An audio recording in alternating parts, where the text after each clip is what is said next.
そうです。休憩10分ですね。はい。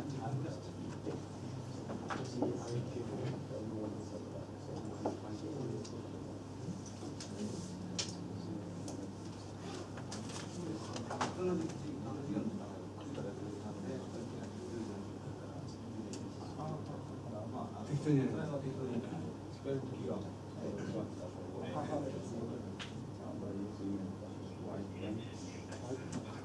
Okay, then we'll start. So let's start by Professor Tatsuoka. Professor Tatsuoka is a very eminent professor of geotechnical engineering. Currently, he's a professor of Tokyo University of Science, was a professor of University of Tokyo, and past president of International Geosynthetic Society, and past Vice President of International Society for Soil Mechanics and Geotechnical Engineering. And he has been enthusiastic in every aspect of geotechnical engineering. It's too much to say everything. And today, I asked Professor Tatsuoka to give us a lecture, the role of geotechnical engineering in civil engineering practice in Japan. So I gave you a lecture on very fundamental things of geotechnical engineering. But Professor Tatsuoka will give us some idea how such a knowledge of geotechnical engineering is adapted to a practical practice. おはようございます。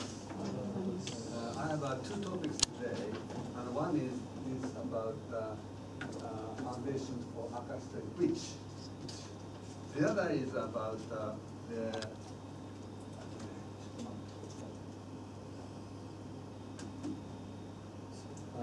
recent practice and research of the civil soil structure in Japan. And these PowerPoints I gave already for the plano. You can download. I received the material on his lecture. It was yesterday or the day before yesterday, and we didn't have enough time. I couldn't put too many slides. You can download these slides and some papers from the web of GRIS, this Geotechnical Research Institute. So if you access to our web, then you can download all the material. I will not be able to explain all slides. I'll skip some part, but you can look into these slides from PowerPoint you download from the website. Okay, first is design and construction of the foundation of orchestrated bridge. So,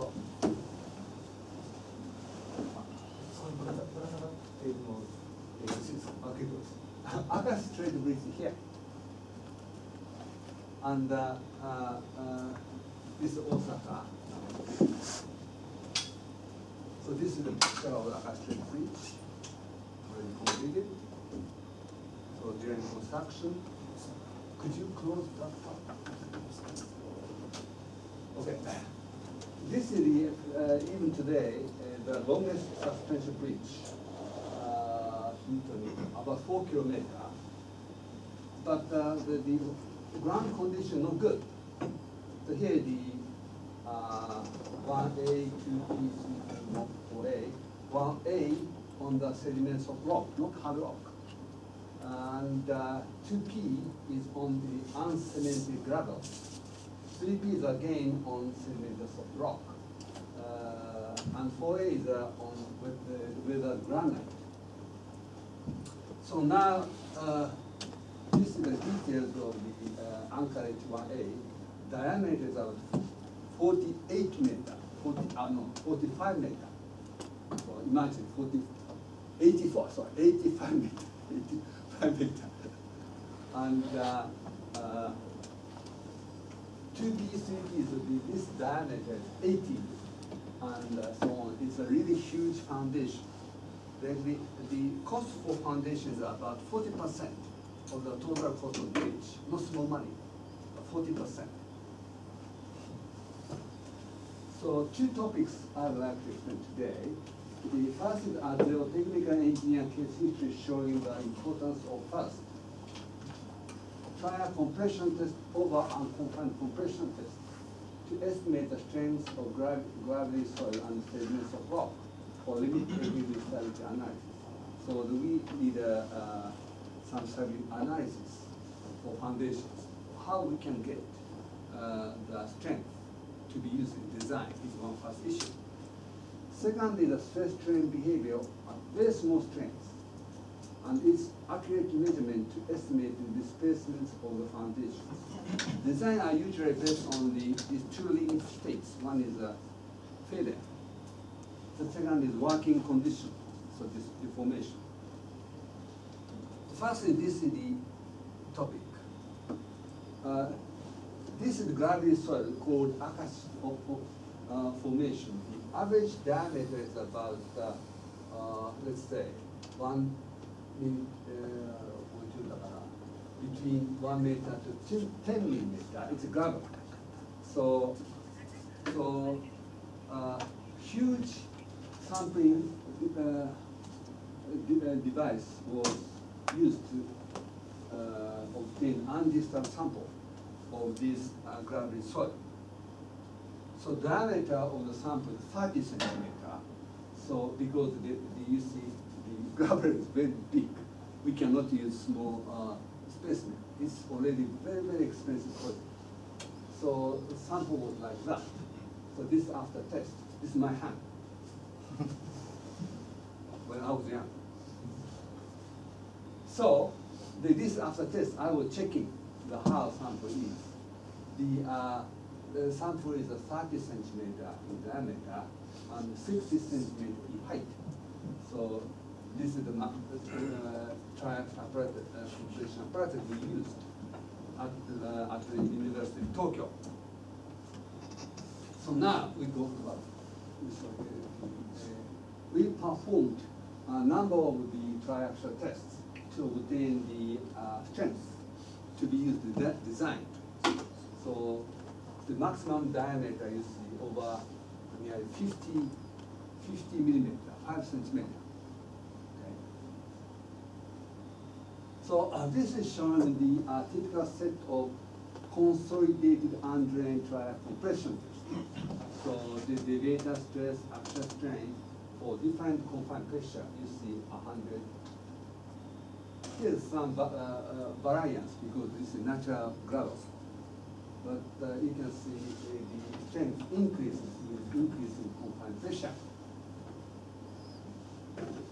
And this is how we use these results of this triaxial test. This is the shear stress, this is normal stress. This is the failure envelope obtained from drain trial compression test. Now we used this value. This is already some conservative value. But this strength used for stability for long term under drain conditions. However, the seismic loading condition, we should use undrained undrained strength. So actually, the critical design value is this. We use this undrained.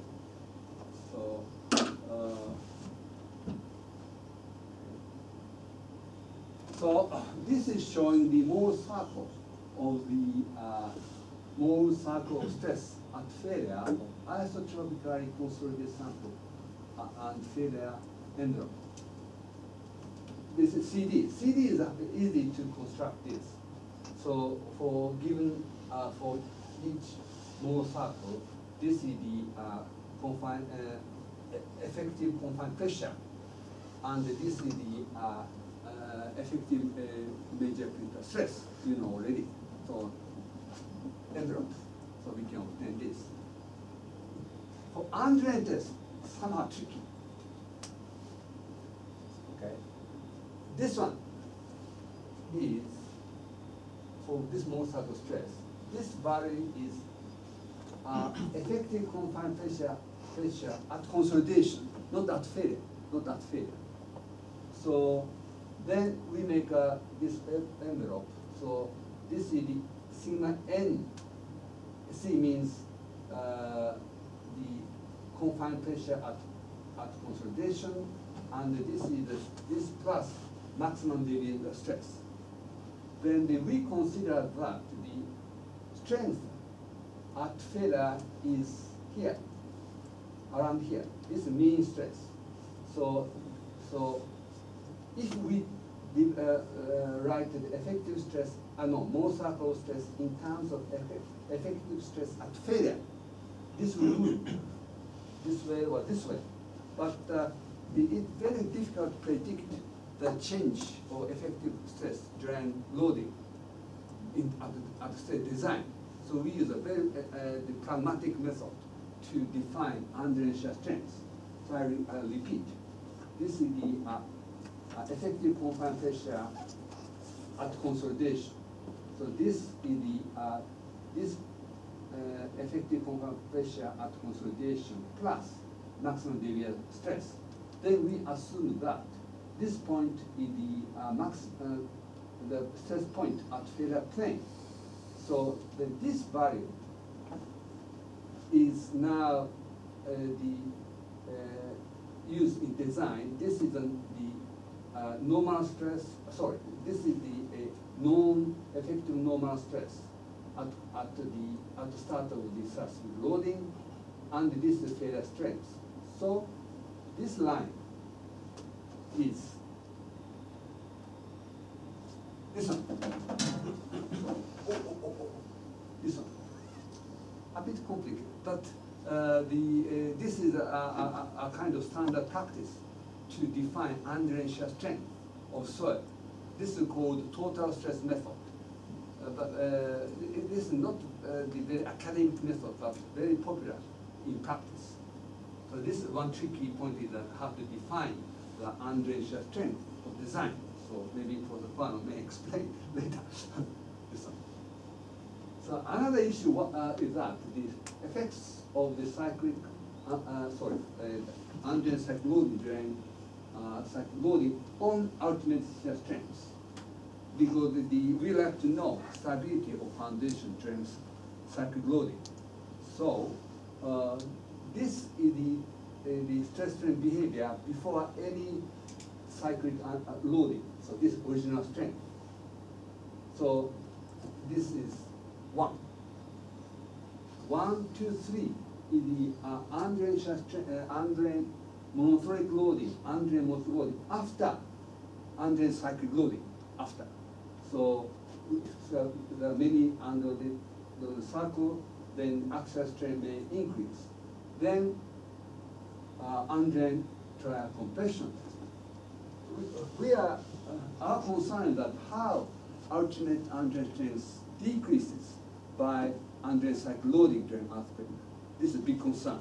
If we have a big drop in strength because of this development axial strain, now we must be worried about the instability during cyclic loading. So actually, this drop is not much, not more than 30% within this limit. So we take into account this reduction. So this is not much.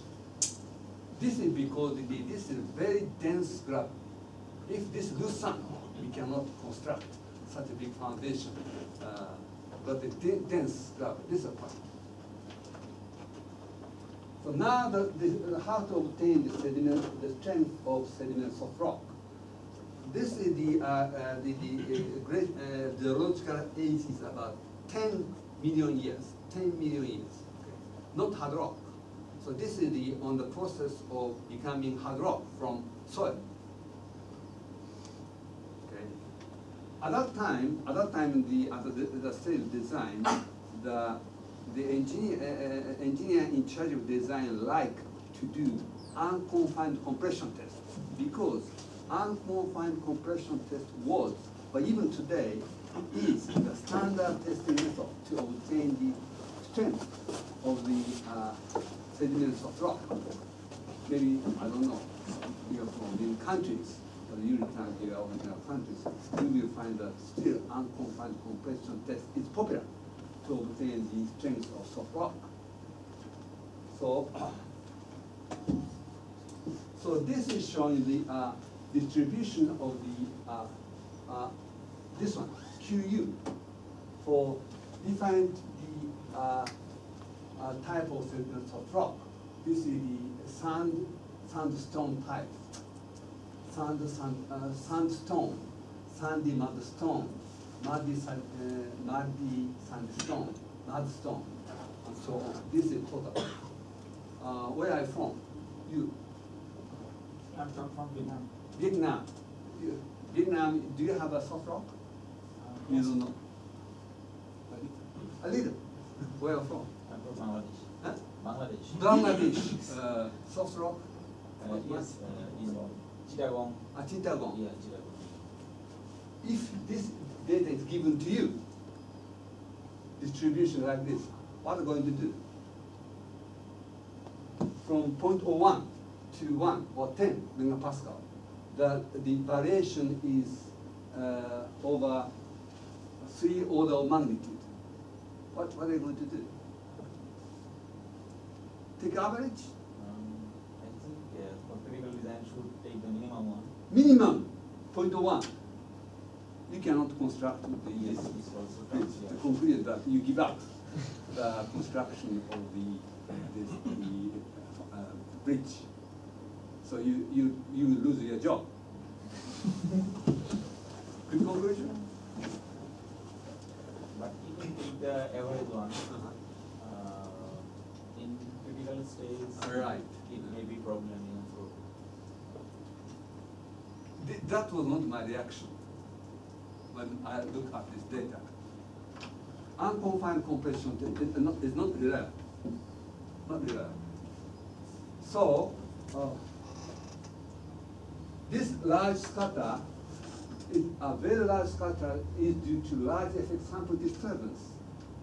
This sample disturbance particularly large under unconfined conditions. So, and the effects of confined pressure as well. Right? So I didn't believe this value.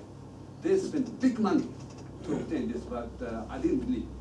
So at one site, I asked to obtain this is the data of one site. This is the velocity, this is the pressure and modulus, this is initial, this is the stiffness. This is next topic. Okay? This is QU. Okay? Hollow circles, hollow triangle are showing the unconfined compression strength. At the depth of 30 meters, strength is nearly 0. Do you believe? Do you believe? But below should be more than top one. But below? No. At the depth was higher, so strength should be more. But Should be. Friends should increase with the depth. Yeah. But this is reality with unconfined compression test. I asked the consultant to perform triaxial compression test. This is one. Always the upper bound. Still low value, but I thought this is due to big disturbance during sampling. So I asked one of my students to perform this kind of test. Here is sampling tube, okay, that was brought to the laboratory. We cut the sample tube into small samples. So this one for unconfined compression test. This one for triaxial compression test. Unconfined, triaxial.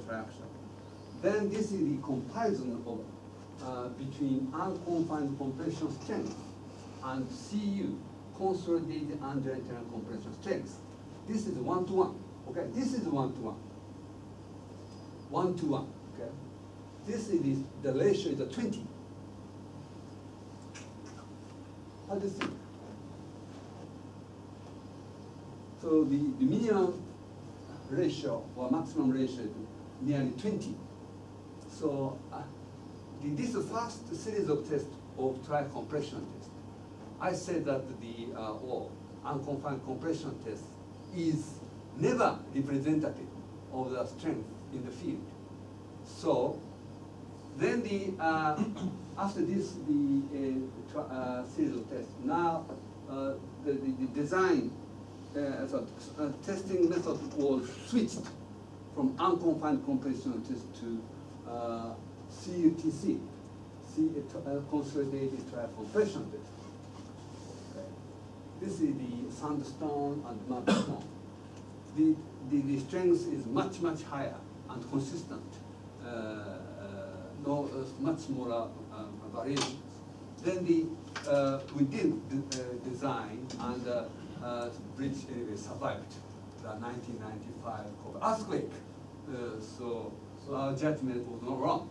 The first point is that the unconfined compression, you may know, is very popular, but sometimes very unreliable, giving the very low strength. This is the loss of money and big underestimation of strength. This is my first message. So trial compression test expensive, but we can save big money.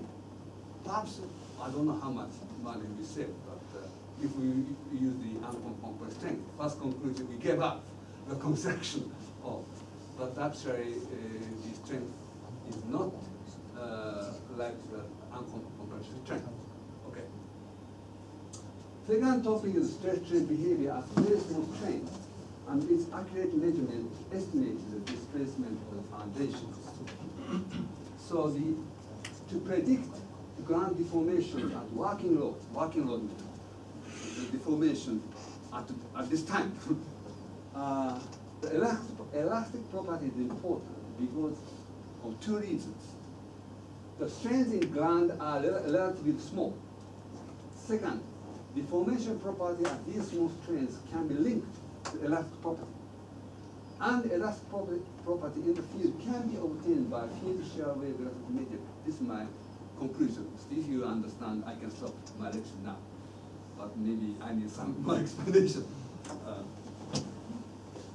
This is the settlement, this is the time, this is the 3,000 days from the start of construction. This is the applied pressure at footing base, average pressure. Okay, this is 1 megapascal, not huge, but 10 kilogram per Pascal centimeter. And the increasing by the construction of the foundation and so on. And this is the settlement of the foundation for 2P. 2P is on gravel. Okay. You see this. Now, this time we had a 1995 Kyoto earthquake. Big event for me too. I was really afraid of the failure of this bridge because the design seismic load is much lower than the actual maximum seismic load we observed, but survived. Only resettlement. Really sorry, but this is similar data for 3P. 3P is on sediment soft rock. You see this one. How we can predict the settlement? If settlement too large, now trouble with the tilting of the foundation during construction, and also if we may have a too large residual settlement, that means the foundation will continue settling and tilting. Tilting is more critical. But tilting is very difficult to predict. So that means we must restrict the settlement to a small body. Anyway. So this is a very complicated figure, but very important. This settlement, this is the average pressure. This is like a stress-strain curve. This is the total settlement. This is the actual measurements. Okay. So when we look at this measurement, first I thought this random variation is due to errors in the field measurements. Actually, no. This is a creep. Okay. And the fast construction means stiff behavior. Slow construction means soft behavior. This is a matter of creep or viscous property, which I will not talk about in this lecture. It's really complicated. But anyway. And this one is the elastic part, elastic part means that if ground is purely elastic, we never have such a ground. The settlement would be like this. So this shape means the elastic modulus increases with increase of pressure. Okay, so this one. You will see that this part is not very small to this. Not small. That means this 1, 2, 3 times or something like that. That means this settlement may be predicted based on this elastic behavior. Okay, this is the point. And this is the this settlement minus this settlement. That means this is inelastic settlement. Inelastic. That is viscoplastic behavior. Okay. So slow loading, fast loading. Similar behavior for 3P for soft rock. Similar. Okay. Now, so this is the strain distribution below along the center line of the foundations, and so the settlement was measured at every 1 meter. Okay. This is the strain and plotted the elevation below the footing, bottom of the foundation. This is the 10 to minus 2, that's 1%. 1%. 10 to minus 3 is the 0.1%. Okay, remember this value. And this red one is the strain below the 3P in 3P sediment soft rock. And 2P is strain in the gravel. Okay. Immediately below the footing, here there's some large value because this is disturbance because of excavation. This is my understanding. But you see that the strain is not over 1%, below 1%. This is 0.1%. Remember this value, okay? Now we come back, we had a chance to compare the Young modulus obtained by different methods at this part, 1A. Here the excavation to construct the anchorage down to minus 60 meters, okay, 1A. So this is the Young modulus obtained by different ground investigations. This is the depth. This is the Young modulus, 0.1, 0.1, 1, 10. Okay? And there are different methods. First is the unconfined compression test. And the initial stage of design, the engineer considered that we can obtain the Young modulus from this rock. This is EI or E50. Okay.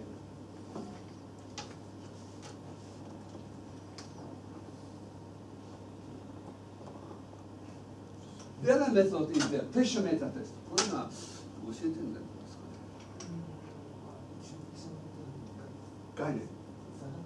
ざらっと。Okay. This is the conventional method, is the pressure meter test. Balloon is inserted in the borehole.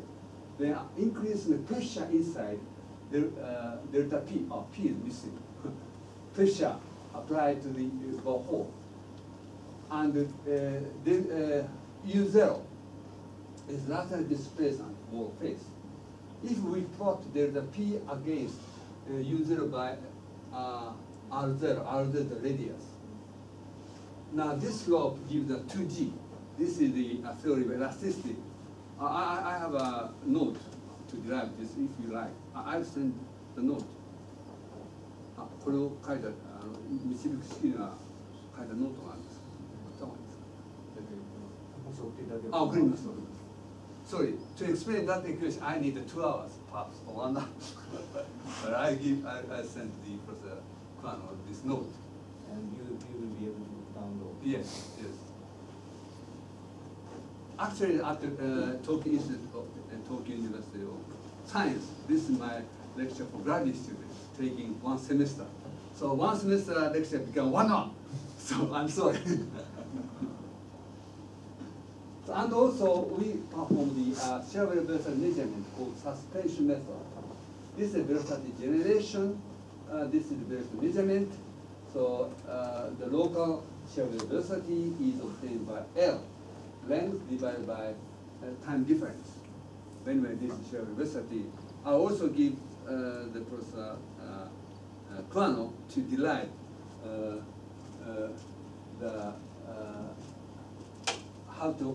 how this is related to shear modulus. Sorry. Now I will return to this one. Well, this hollow hollow square is E50 from unconfined compression. Okay, here. This part. Okay. Now there are two groups. One is here is from unconfined compression test. Triangle is from the pressure meter test. Pressure meter test. BHLT, the Barford loading test, is the pressure meter. This is the most conventional method to obtain Young modulus at that time. However, this is the Young modulus from shear wave velocity. Okay. The difference is more than 10 times. I didn't hear your name, from Bangladesh. Sabir-san. Which Young model do you use? Are you going to use to predict the settlement? This one or this one? I give you this data. Okay, please predict the settlement. The difference is not 2 times, more than 10 times. Which do you like to use?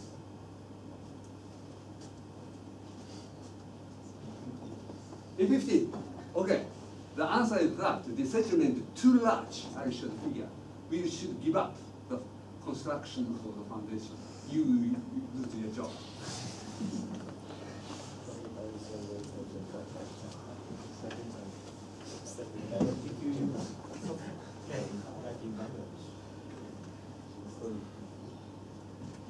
Okay, but even E50 is a question for data models. But anyway. Okay, this is the Young modulus from trias compression test. E max value from relevant static test. This one from trias compression. Okay. This is same from Young modulus from shear wave velocity. Okay. Now we can know why these are so different. So I'll show the story for this difference from now on.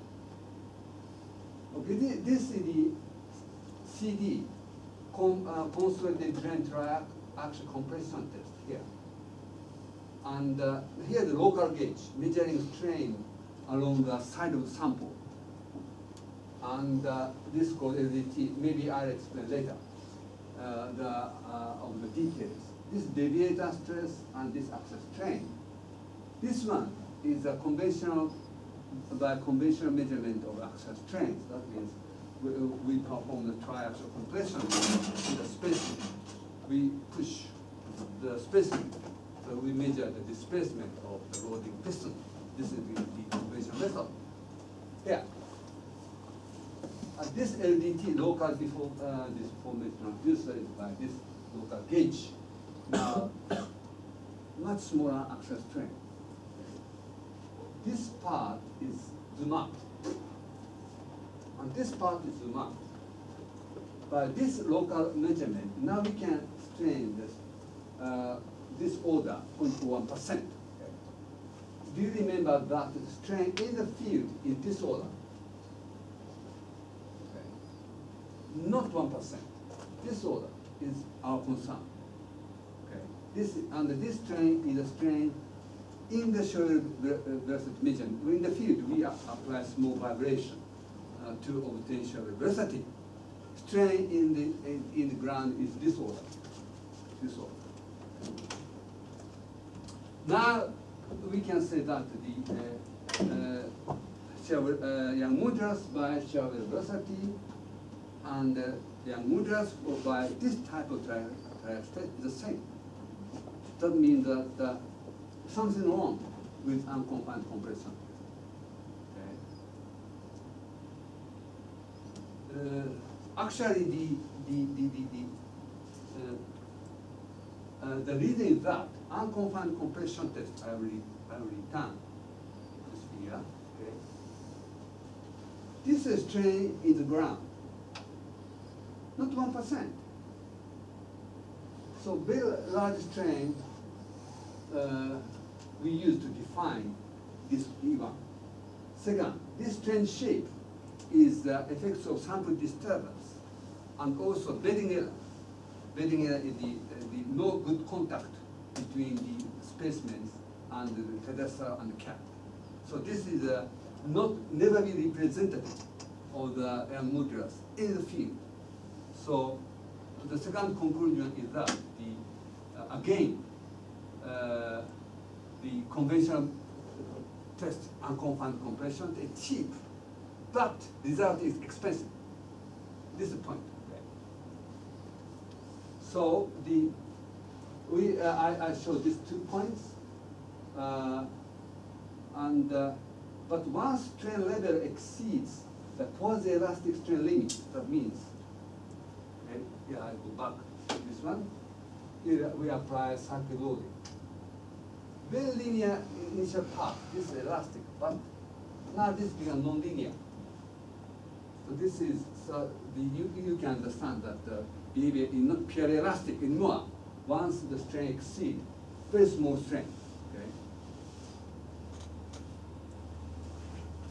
So, but once the strain level exceeds the quasi-elastic strain limit, this is about 10 to minus 5, 0.001%. This is 0.001%. The stress strain behavior becomes highly nonlinear, and viscous effects become significant, and entire plate peak stress strain time relation cannot be obtained only from elastic behavior, not only. Okay. Nonlinear, the keyword nonlinear. This is showing the record of the Young modulus plotted against major ground vertical strains. EFEM is the back calculated Young modulus. That means we know distribution of strain, we know the given load, that we can back calculate Young modulus or in the field. So this EFEM is divided by EF. EF is the Young modulus from field shear wave velocity before construction. Okay, so now this is the for so sediment soft rock. This is the uncemented gravel. What we can see from here is that some consistent relations. So this is near the immediately below the foundation bottom. This is deeper places. Deeper places, with the depth becomes larger, strain becomes smaller, and the Young modulus become larger, and this ratio approaches 1. In the other words, strain increases, this ratio becomes changed from 1 to smaller value by nonlinearity. And this is the data of EPM, pressure meter test by EF. In pressure meter test, we give a big strain.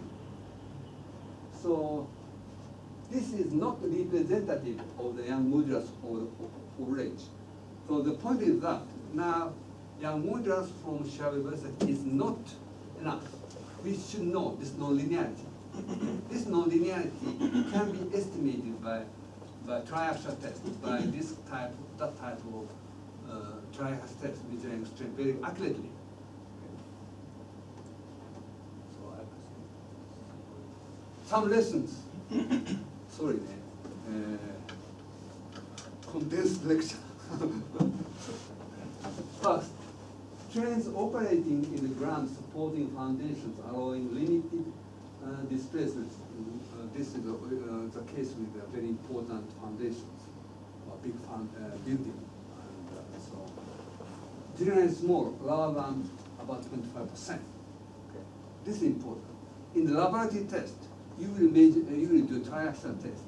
Strain may reach 15% or so, but this never takes place in the field with important structure, 25%, less. Nonlinear behavior, even at strain less than 0.1%, nonlinear behavior starts at strain 0.001%. The young modulus approach E naught from shear velocity at the strain approach about 0.01%.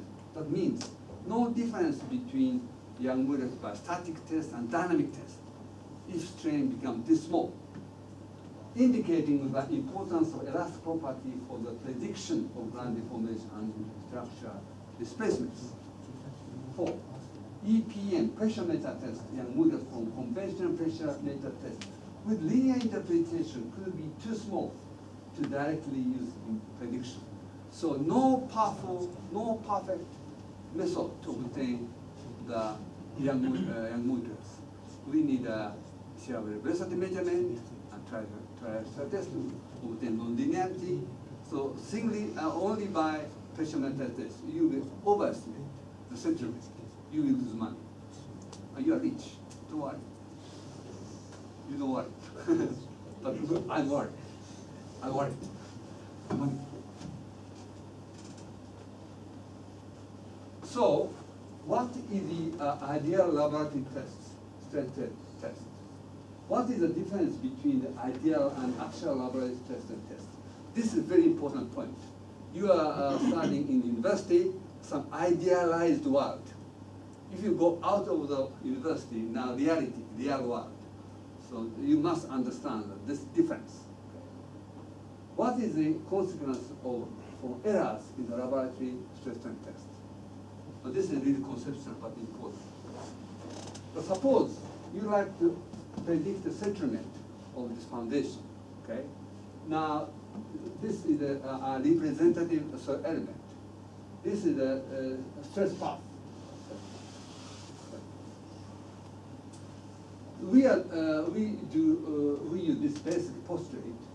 If we can predict accurately the stress strain behavior of all concerned elements, for example, this element, suppose we can predict this behavior, stress strain behavior, perfectly.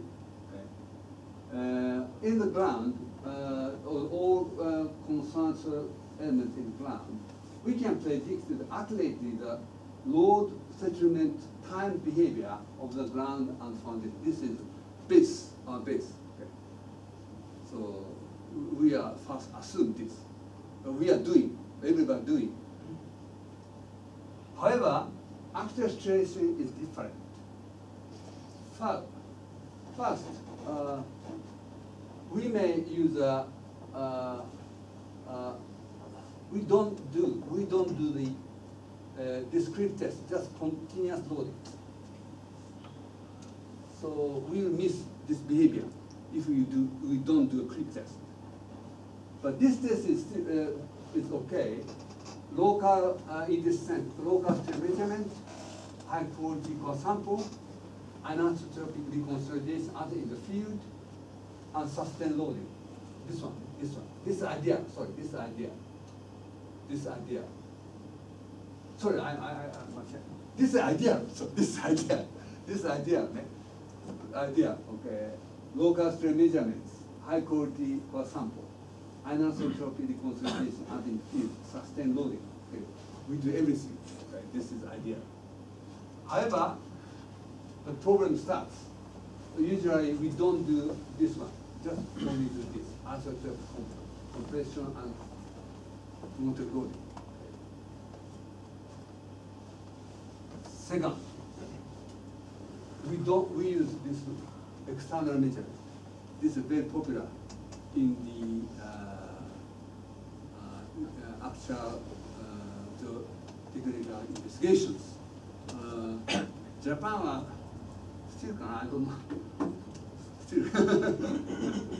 Still. Now you overestimate the strain. sample may have been disturbed to some extent.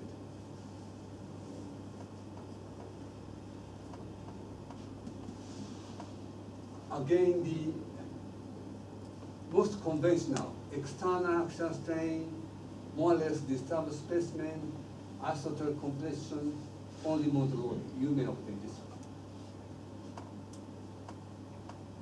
one. Unconfined. This one.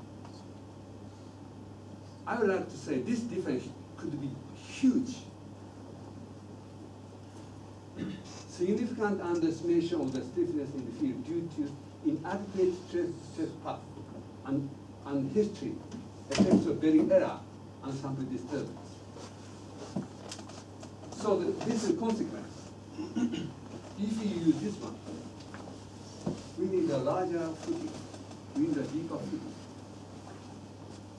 And better prediction, the foundation side becomes small. So what I like to say is that I don't know in Bangladesh, where I'm from, Pakistan, unconfined compression test is popular, I think. Too much popular. Yes.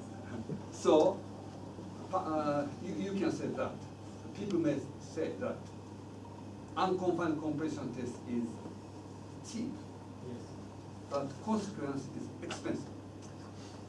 Trial compression test is expensive, but consequence is cheaper. So this is a very important point I would like to say. So if you propose to perform trial test, they will say, oh, it's an academic toy. Yes. Very expensive. Expensive. But you lose money. This is my point. So I have been involved many this type of project. Always the same thing. The people say that unconfined compression is the practical method, but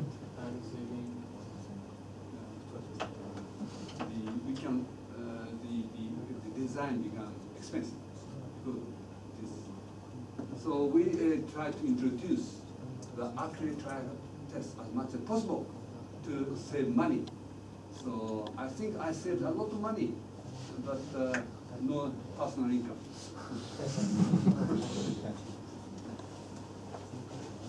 So the another problem is that if we use unconfined compression test, another problem, the link among the results from laboratory field test and field physical behavior could be missed. We could not understand the relation. Okay. This is now the pressure and settlement by plate loading test. Plate loading. So this is by nonlinear elastic analysis. Nonlinear plastic analysis field, based on that my idea, based on elastic the Young modulus by diversity and nonlinearity. And this is the pressure and settlement for 3P. Okay. Now I'm showing it today. This one is by FEM, by this method. The interesting point, your prediction based on E50.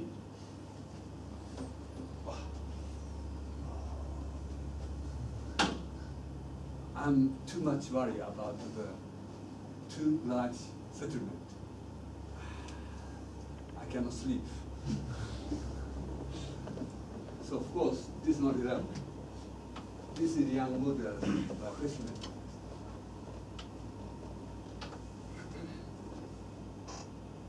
Okay, some conclusions.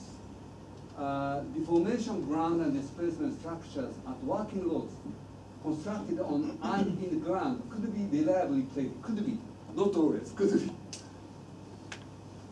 Based on field shear velocity. Okay, field shear velocity important, not only seismic design but also such a issue. While taking account non-linearity by pressure and strain, including viscous property, this high level of discussion, the creep issue. evaluated by relevant is important, relevant laboratory stress and test. That measure accurate stress and strain. This is a simple statement, but very difficult. Okay, very difficult. And using high quality core sample, again, difficult, but we must do our best. And simulating the field loading history. So this is a basic principle. But in reality, there are many problems, I know. But we should have this idea. Your idea, né? Then you may think, based on this framework, how problem is like that and so on.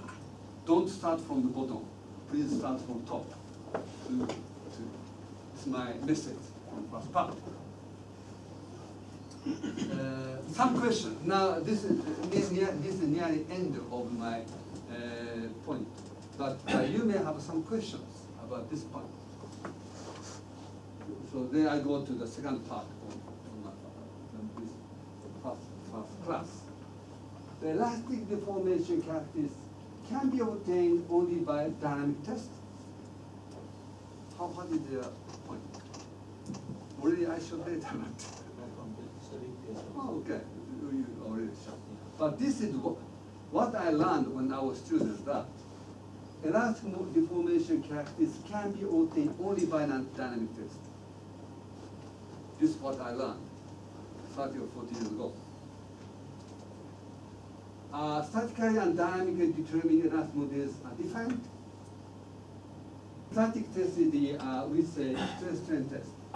That means we measure stress and strain. Then from stress and behavior, we obtain models. Dynamic test could be resonant test or wave propagation test. We don't measure stress, we don't measure strain. Stress and properties obtained from dynamic responses, like resonance or wave velocity. We don't measure stress and strain. So when I was student,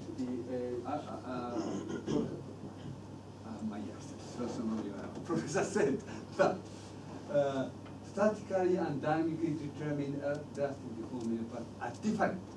There are static models, there are dynamic models. So back then I showed the answer that this elastic deformation characteristics can be obtained not only by dynamic test but also by static test. Second, statically and dynamically determined elastic deformation are the same. So it will take a long time to explain the point, but only I showed some key figures.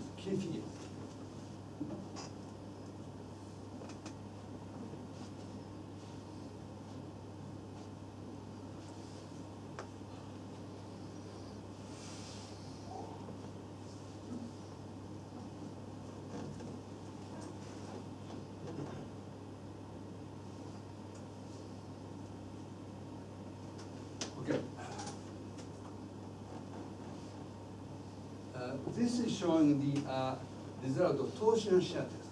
Torsion shear test. The sample is a hollow cylinder. I think there is one device in Sakura University. Torsion shear. Okay, this is the stress strain curve of Toyora-san. Torsion simple shear test, Toyora-san, and shear stress and shear strain. So just monotonic loading. And this one is a zoom up of this part. This small blue area is zoom up to this. And this is 0.1%.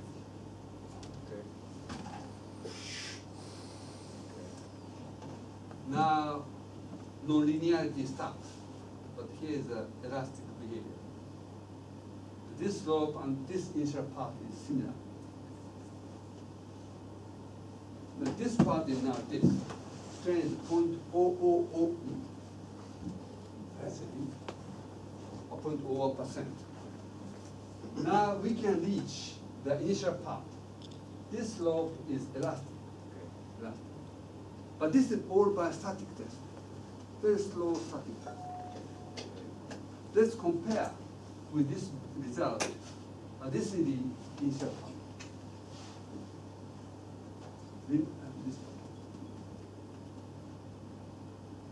Okay, now this result is plotted in this figure, G divided by shear strain, this gamma, shear strain.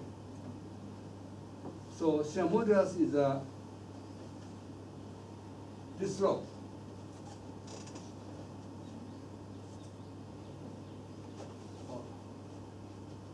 Same thing.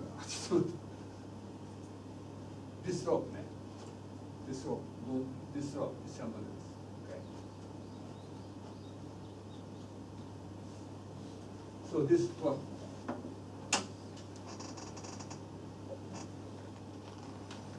So shear modulus decreases with the increase in strength. Okay. And now this one is by cyclic test, cycle. We are by cyclic loading. But here is near the same. But this is a deviation.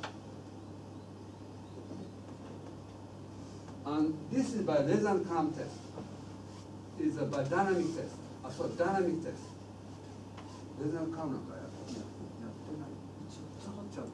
Its sample is vibrated at the different frequencies. We try to find the resonance. And from resonant frequency, we can back calculate the Young modulus or shear modulus. The point is that here is at base strain, we obtain same shear modulus from just monotonic loading, and cycle loading, and dynamic test. This is the elastic property. But this property is changing with increase in strain. So what I like to say is that here is the same value. So this type of the tests were performed by using different the material. This for Ticino sand, Italian sand, also UK. Many people try to whether we can obtain same Young modulus at small strain, this 24%. This one by monotonic triaxial test. Hollow circle is cyclic triaxial test. And this one is monotonic torsion shear test. This is cyclic triaxial test. And this is the resonant current test. Here is near the same. So in the field, in the laboratory, now we can do the same Young modulus or shear modulus at small strain, smaller than 10 to minus 0.1%. So elastic modulus only one, no dynamic, no cycle.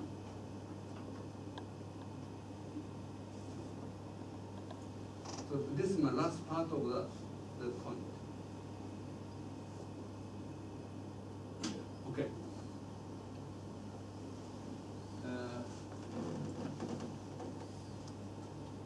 You may think that still the stress strain behavior is different for different strain rates. Slow test, fast test could be the same or not. But this is gravel, shear gravel, crushed subangular sandstone, and this large triaxial apparatus. This cyclic loading at small strain. This is the amplitude is 0.1%, very small, very small. This is cycle loading for different frequency. Red one is 10 hertz. 10 hertz means that 10 cycles every 1 second. This is 0.002 hertz. This is 500 seconds for 1 cycle, very slow. Difference could be a difference is 5,000 times, 5,000 times in between.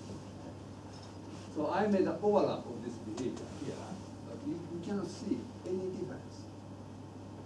So 5,000 times difference, but same stress and behavior.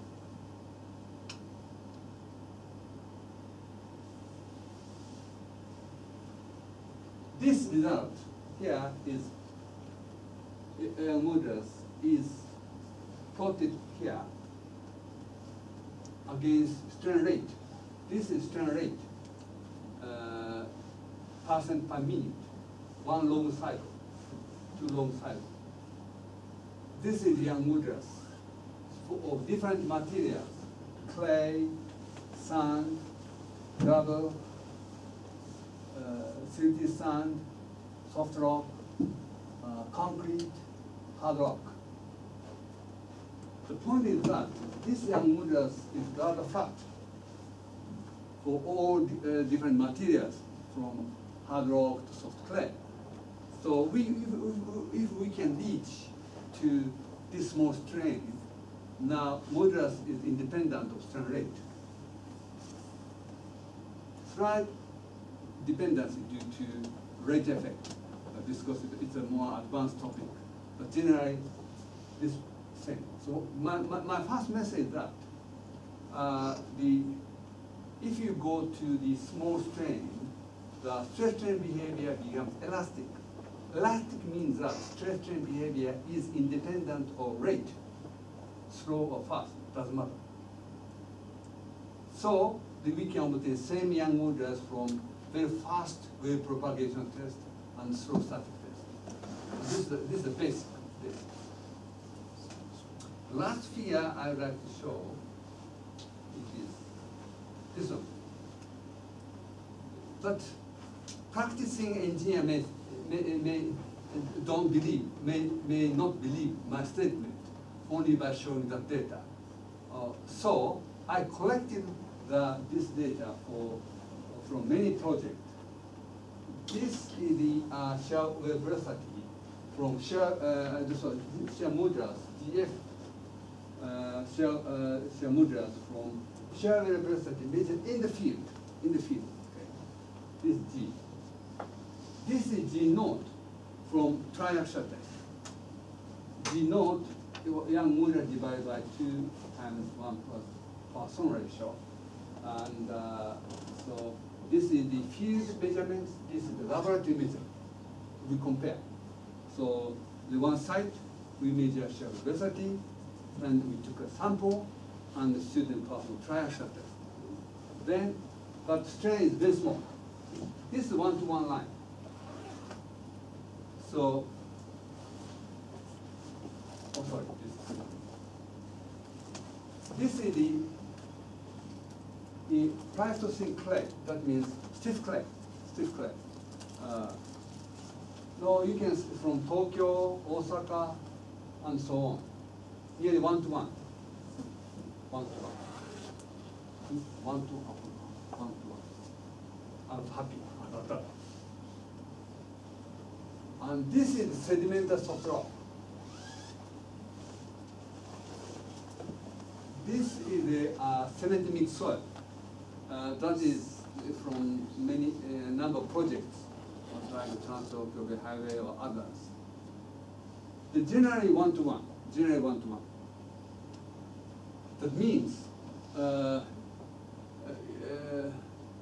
by measuring shear velocity in the field, you can know the Young modulus as obtained by triaxial test. That's my statement.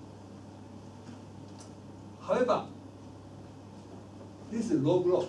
Log log is a very tricky figure. If you like to make a very beautiful figure to show your professor, please plot your data on log log. The difference becomes very small.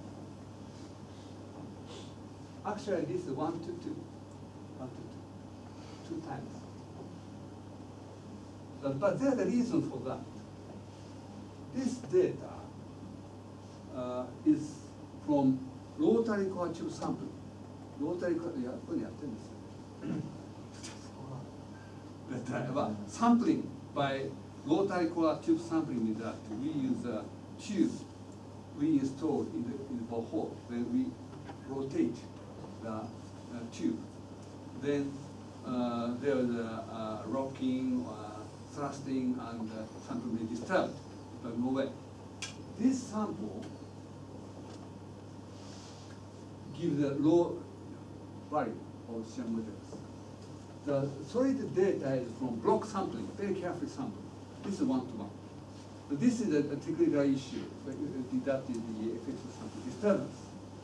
So now this concept is now established, I think, I hope, in Japan. I just think difficult to say. Compared to 20 years ago, maybe more well understood. Recognize the conclusion of my first part is that elastic deformation characteristics can be obtained by static test measuring very small strength. This simple statement, not only by dynamic test. Statically and dynamically measured elastic deformation properties are essentially the same with fine-grained solids. Already a long time ago, Hard and Woods have already pointed out this fact, but now it's very recognized. そうですね。午前中の最初ポイント。Then any question? Or then we will have a 10 minutes break. Then we go to second part. Do you have any question? No? The first part is slow, but second part is fast. I'm sorry. Not too difficult. Too simple. Okay. I'm not a professional geotechnical engineer. No, you should. I'm not professional. I'm not too. Yes, but you are. So actually, when we measure the strength, first of all, we measure the strength of soil for foundation or base of soil. So today, we just show the results that unconfined compression strength is, if you use this one, it will not be economically good. But because very low strength, very low stiffness. Yes, but it is safe, more safe. But not economically. Yes, but the small project like constructing your house, okay. But this one, the cost could change. つまり200億ってなんだ、100億ってどのぐらいなんだ。100億円。Easy to change by that amount by change of the deviation depth. So we could do parallel to 2 or 3 tests, not only one. Well, the answer is this: do your best to obtain the best result. That's it.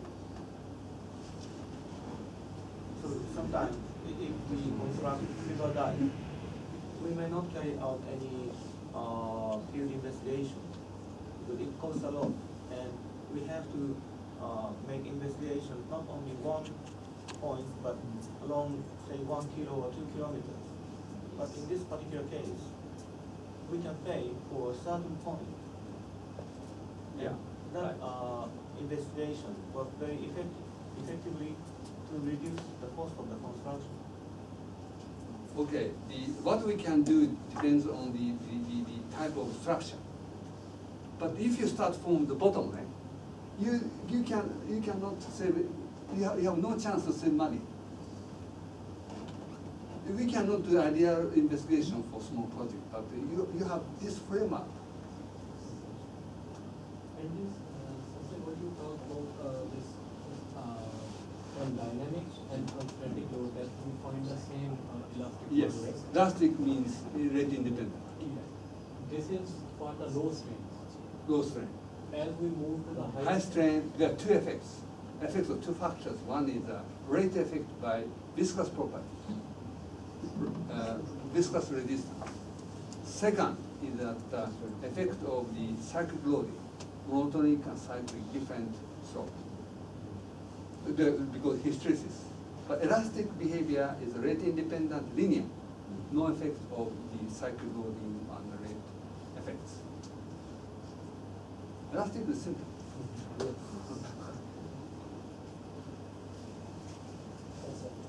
Hi. This is not actually related to geotechnical engineering. My Yes, question is something different. Like for this huge project, how many areas initially you selected to make feasibility study, and then selected this place, or only one place?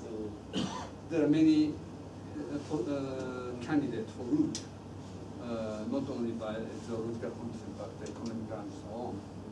first is a very few detailed investigation, then select one. Finally, after we fix the route, then detail the geotechnical investigations.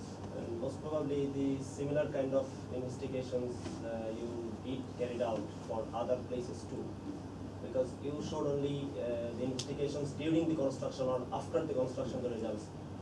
Before that, during feasibility study, all type of No. This detail test is at the end of at the last stage of design. Last stage of design. The measurement during construction is checking whether design concept correct. But some geological investigation or field sharing velocity measurement, that type of test. Well, before. This is easy to perform. But in Japan, the seismic measurement at the velocity is only for seismic design, not linked to prediction settlement. The idea has to be separate. This dynamic world, static world, different world. But I would say this is linked at the bottom. Akashi straight base. Straight is the direction of the straight for that one. STRAIT. What's the meaning of that? It is sea between the mainland and Awaji Island.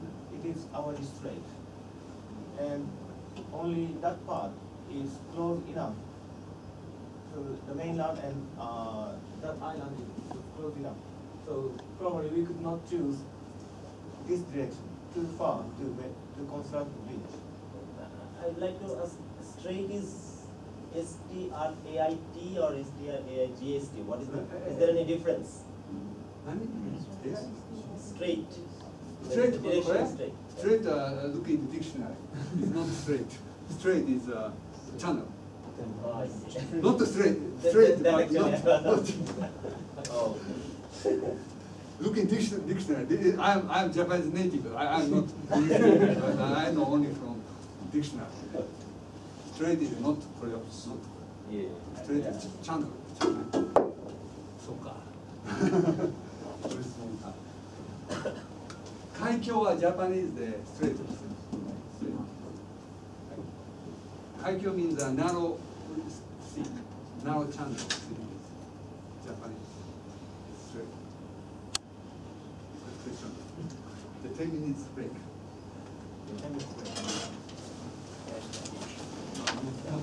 さなんかしてない理由だな。全部ディテールなんか時間かかっちゃうからね。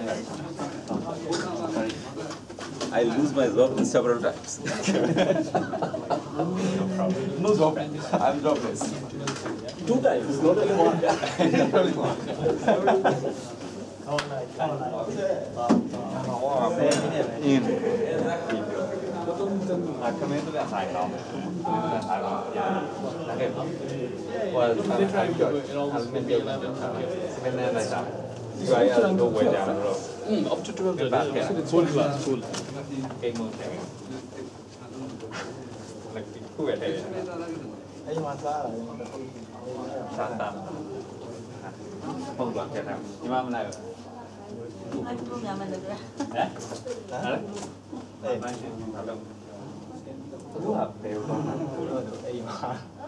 Ây mà theo mà làm cái này. Sáng mai hảo nó lạnh khổ. Phù hợp. Hay là cũng có người thích làm này cái tí này mà quay lại phần nào. Sao không nào mà mà đồ chơi thì hả chị.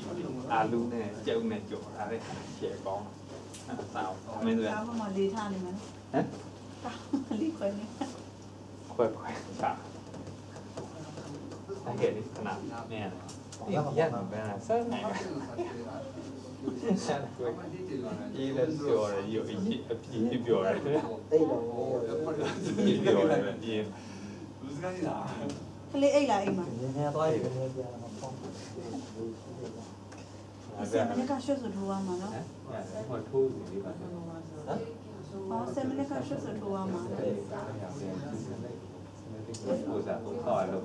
Rồi bị ôi, nhà ăn đồ lại. Nhà ăn đồ lại. Dạ. Đã bị đá. Kia thành cả. giống rồi. Nhà lá mình nhà ngoài trời Ôi, tất nhiên là còn có này cũng sao vậy?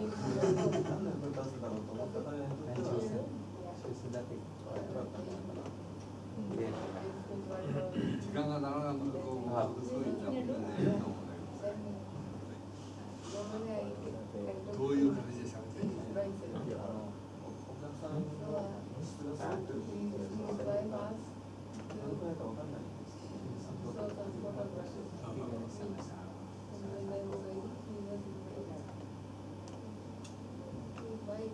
ပြောပြီးသားတော့ထပ်မပြောဘူးဆရာ 我也不我下了嘛，那些是老掉吧，像他的大卫他大卫我下的话， Pretty lady かな？我我面上呢， No? 我也没有讲过。スリランカ。不是，他们那过去， No lady。那他们那狗东西，ラロン。是啊，我知道。ランカは。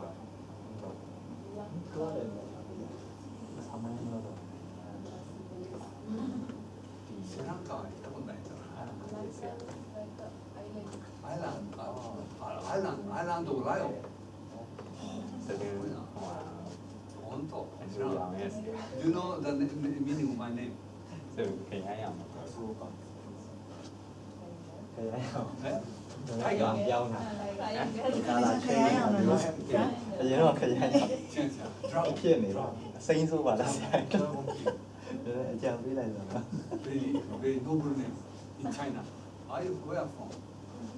フィリピンか。I never been フィリピンはね、people speak good English だね。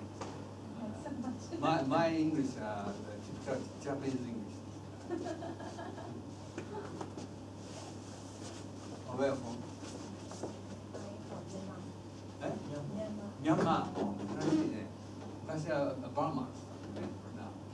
アウンサンスーチーでしょ。あ、スーチー。Which is family name? Oh, no family. スーチー is a given name. スーチー。Which is given family name? Everything is. Aung San Suu Kyi. The whole name is given name. given name Her name is given name. Yeah. Do you have a family name or No. first name? So which part of Aung San Suu Kyi is given name? The whole part. All. Yeah. No family name. Yeah, no family.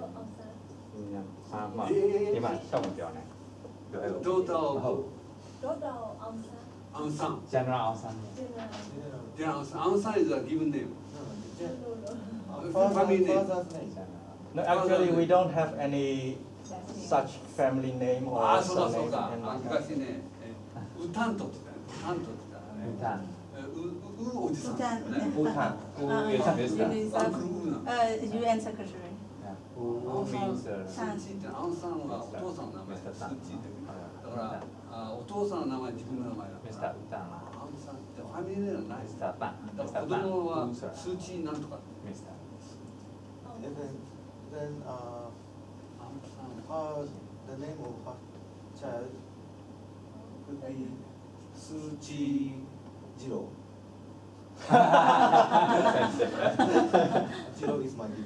だからアウンサンスーチーでしょスーチーなんとかの The next her son could be son Monsieur. he is from Nhưng mà British だからね mẫu. It's another system. Bây giờ là tao là Lupi mà cái Lupi. She gave the name of Myanmar's Mabau. name to his son. What could be? Suchi. Thầy lên này. Nạp vào thầy lên này. he has his own name he has his own given name All given the ああよくだからアウンサンスーチーでしょスーチーなんとかスーチーさん Some people use father's name, father name. yeah, before or after. Yeah, yeah. My name is Joe Pong Luen. My father's name is Tian Luen.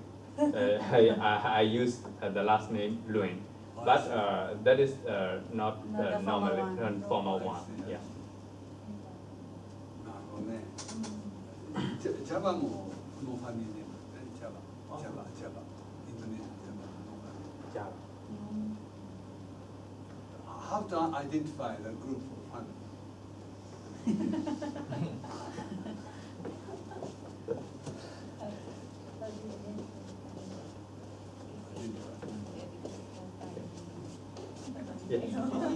If you say, Yeah. oh, this is my family, Yeah. how do you find this and this and this? These guys are your family. If it is my case, Yeah. Jiro Kuano, Reiko Kuano, Aoi Kuano, they are all my family. Easy to Yeah, identify. understand. But in your case, So it's almost possible. Almost. Almost impossible. impossible. Yeah, almost impossible. なるほどね。だからなんだっけ、サハルトでしょ。あれも義務で。サハルトでファミリーネームないから使うのも。That is my the meaning. 登録はどうだった？義務ネームだから。She's in Poland. Joe Poland. Okay. 大学有的有的。大学有的。If you fill up the form, เอาไงมา For example, you apply for a program, you should write say, the format of our application form is last name, middle name, and family name. How do you write that? After that, my name is my father name is Prof, but my name is the very same. Your father name is family name. In form. And for my name Only I see. Yes, Okay, no family name. yes. Family name one time. You said me one time. so given name or family name or last name or the value.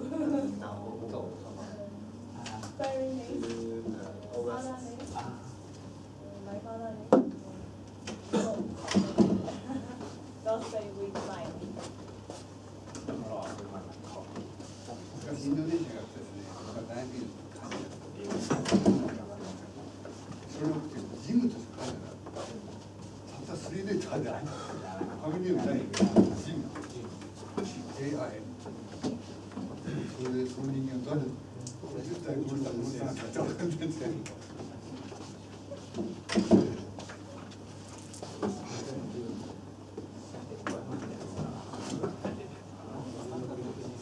ミャンマーがすごいね。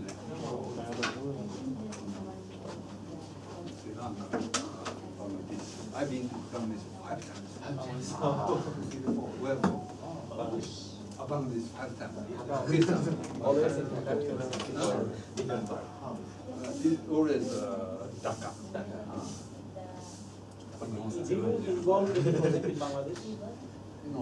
For example, Domuna Beach project is the largest GRIS in the China, but we don't Where from?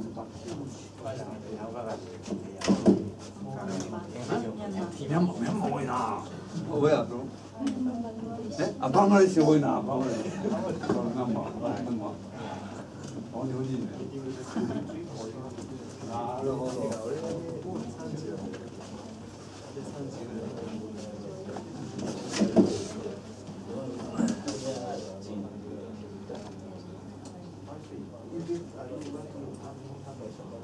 Okay, second topic is more relaxing. No equation, no equation. You just about some project. There's still a reinforcement structure, like that.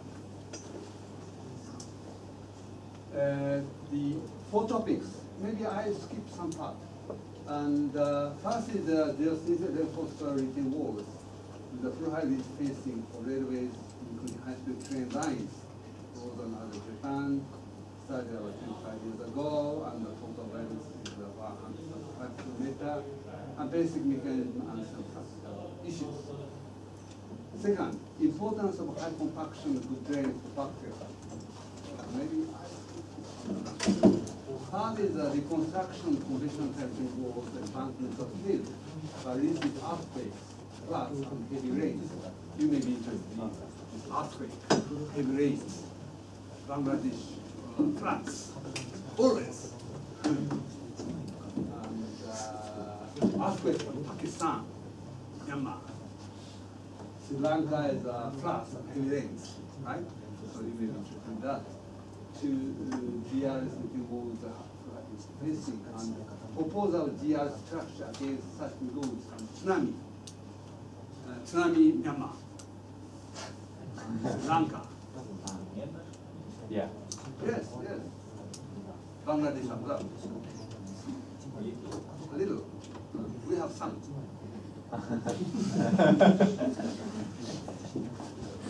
And mostly GR internal bridges.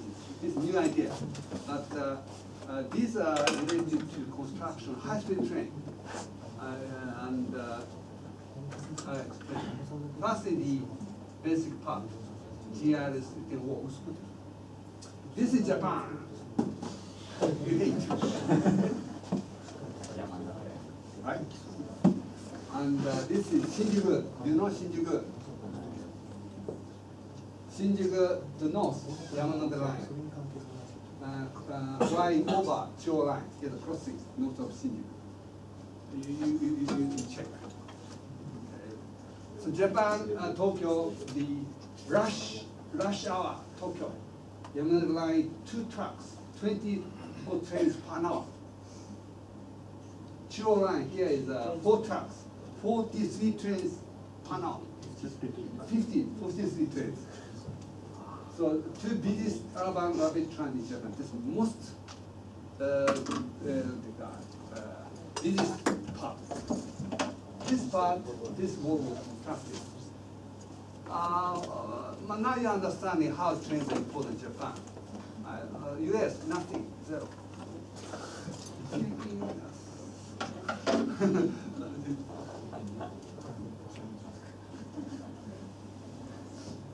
This is the this part. This part is construction by using this new technology. So this is a Yamanote line, the Chiyo line. Here is a geotextile wall using geotextile. And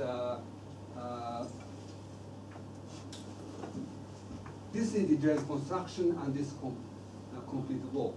Now this technology has been standard of constructing the retaining wall. We don't construct conventional type retaining walls anymore or trains. All 100% switched to this type of retaining wall. The now supporting a railway and highway embankments, mainly railway, with a total wall length more than 135 kilometers now. One of the standard wall construction procedures for railway and highway in Japan having replaced conventional wall construction procedure. So I'll show you. Geotextile reinforced soil wall. Now here is a geogrid. Here is the soil and facing. This is the composite soil retaining structures. 3 major elements. One is the soil, of course, we use soil. And the reinforcement and facing, these are 3 major structural components. If any of these elements is not functioning, its performance will be unacceptable, that means failure. Poor compaction, poor drainage, and poor grid, poor connection, poor facing. In extreme, it will result collapse. However, if material characterization, design, and construction are properly done, must be done, such wall will exhibit excellent performance while be economical. That's important, 2 words. Good, excellent performance, and economical. These are 2 keywords for engineering. Stress state in the reinforced soil. Okay. Is the earth pressure. By the earth pressure, backfill is pushed forward and extended laterally. So this is, I'll try to explain the principle very in a simple way. Here is the soil element. And so this extension of the soil in the lateral direction, we have a development of tensile force in the reinforcement. That means increase in confined pressure when compared to the condition without any reinforcement. This confined pressure increase the axial stresses. So this is the point. So reinforcement is a restriction of lateral strain by using some reinforcement. So we have tensile forces in reinforcement.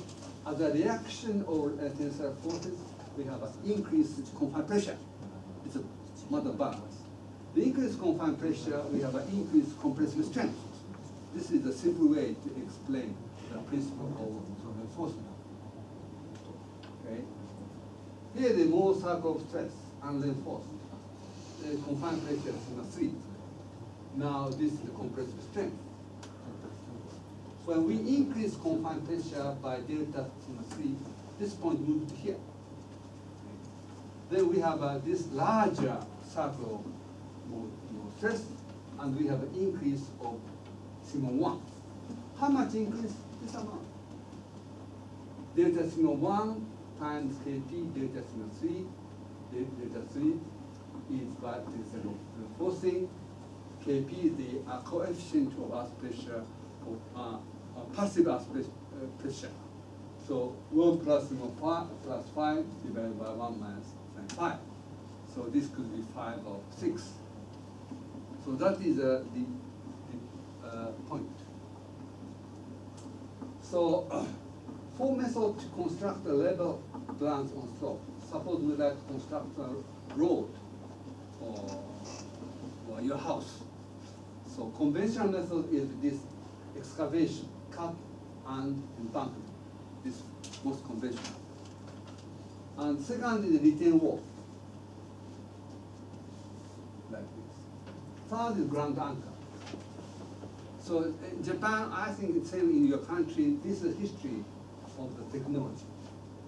But nowadays, now we move to this technology. So reinforcement in the ground, in kneading. And this is the reinforcement like this.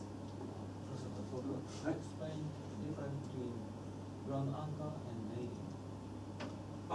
Okay. Ground anchor is it's like a pasted concrete.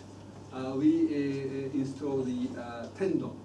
Then we apply tensile force.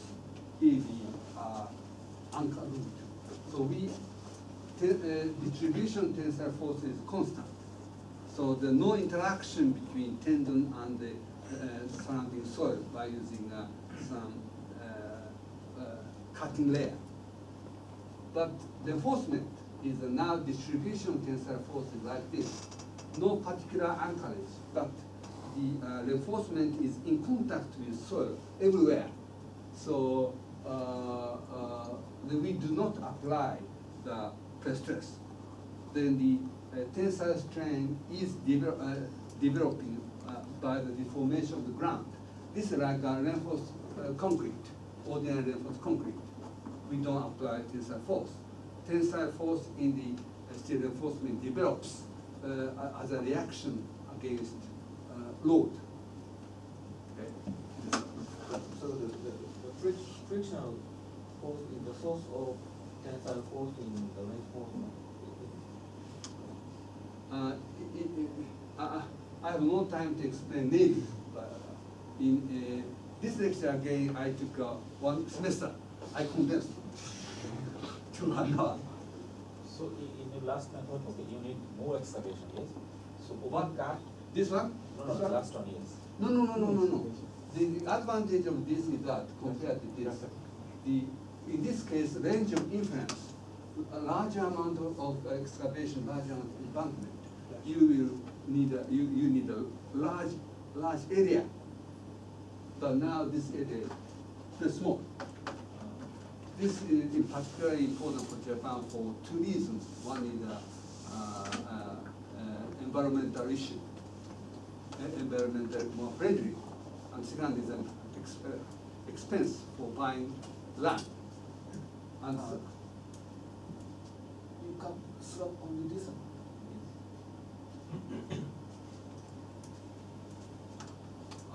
I explained in this way that I need maybe long time. I'm sorry, I will skip this part. But anyway, so this all time in Japan we use this technology, but now going to disappear. This technology we use this way. But in intermediate we have a retain wall. But I may ask you, what is the most important difference between conventional type retain wall and GRS, geosynthetic reinforced retain wall? What's the difference? How are you going to explain the difference? I'm asking you. Conventional type, that means in cut and fill, this one, but here no reinforcement is using, but in GRS you are using the reinforcement and there is a contact with a reinforcement and also the soil particle, and this contact process giving the strength with the reinforcement and soil. Not so bad. Not so bad. First I need this keyword. The basic difference between conventional type retain wall and this is what the difference. And this is cantilever structure. Cantilever structure. Cantilever structure means, you know, cantilever. This architecture is reduced first by this phase. This phase force is transmitted to this bottom. So this is like your arm. You have some load here. So you have a big force in your arm and big force at the shoulder. So large force in the facing and also large overturning moment and lateral load at facing bottom. So we need a massive structure, and we need usually, normally, the pipe foundation. So this is a really traditional or classical structure, and the main point is that we don't rely on soil. Soil is just a load. We don't try to soil to stand up by themselves. But this type of retain wall is, there are many different types of geotextile wall, but today, particularly this type of retain wall is a rigid wall and reinforcement. This is like this. It is a continuous beam. Here's a earth pressure and geotextile. This is not cantilever anymore. So continuous beam supported at many levels with a small span. So because of this, the small facing force in the facing and small force at the bottom. So this is one. There are many types of the different retain wall, geotextile wall or reinforced soil wall, but this is one way to explain. So I'm showing you now the difference between two types. Here is Yamagata long time ago. This is the original retain wall. Here is the cantilever wall. So we need a large diameter hole, and we need some anchorage. Otherwise, it's easy to overturn. So now this is the geotextile wall. So now the foundation is removed, not removed. It was not used, and this thin facing cannot, and this one. So this is the cantilever retaining wall constructed some long time ago, not long time ago, but some time ago. Now this is the have a foundation. You can see some thick facing. This part was constructed by GRS retaining wall. Here is now during construction and complete wall. So one of the most problems, and the problems with conventional type retaining wall is that it is cantilever structure, cantilever. If you design a retaining wall for example, 10 meters, 20 meters, you will find that you need a very thick wall and big amount of the reinforcement and big high foundation or above, if you know. Do you have experience with design? Yes. Geotech as well? Yes. Geotechnical engineering. Geotechnical engineering, the design of retaining wall. Yes. It's a very strange situation that so 5 meters is okay. 10 meter, 15 meter, 20 meter. It's crazy. Yes. In particular under seismic conditions. This is only 11 meters, but yet the difference is big. So, two basic fields equilibrium with DRS wall. The first one is along the potential active failure plane. Here the active earth pressure, and this is tensile force in the reinforcement. So this is balanced. So this is not a cantilever structure anymore, but in this sense. So then this is always considered design. One more important thing is that the stability of active zone, because now my topic today is such a wall for high-speed train. So deformation here is very small. So then the stability of this part is very important. So at facing, this stability is very important, sometimes ignored in design. B. I'm showing you two types of distribution. This is not my imagination, based on my research, long time research. Here is no connection between reinforcement and the facing. And this case, here good connection strength. I'm showing only two layers of reinforcement at high level and low level. Here the potential failure plane. So now that you can see two difference between two cases. In this case, here the tensile force in reinforcement could be zero at this end and this top, because this free end. So this is the distribution. At low places, now here the length is different. It's 0 or 0. So this is a very important point. Whether earth pressure is important or not. If you are soil, yeah. You like to be stiff and strong.